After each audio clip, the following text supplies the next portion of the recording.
ಓಂ ಸಾಯಿರಾಮ್. ಶುಭೋದಯ ನನ್ನ ಮಗುವೆ.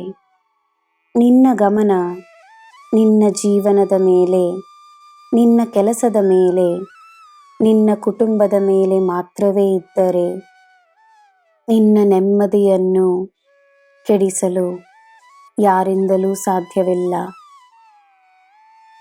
ನಿನಗೆ ಬೇಕಾದ ಎಲ್ಲವೂ ನಿನಗೆ ಸಿಗುತ್ತದೆ. ಒಳ್ಳೆಯ ಕೆಲಸ ನಿನ್ನದಾಗುತ್ತದೆ. ಈ ದಿನ ನೀನು ಬೇಡುವುದನ್ನು ನಾನು ನೀಡುತ್ತೇನೆ.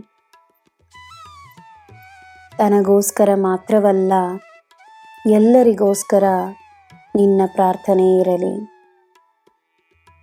ನಿನ್ನ ಮನಸ್ಸಿನಲ್ಲಿ ಎಲ್ಲರಿಗೂ ಸ್ಥಾನವಿರಲಿ. ನಿನ್ನ ದಿನ ಶುಭವಾಗಿರಲಿ. ಸರ್ವಂ ಸಾಯಿಮಯಂ. ಜೈ ಸಾಯಿರಾಮ್.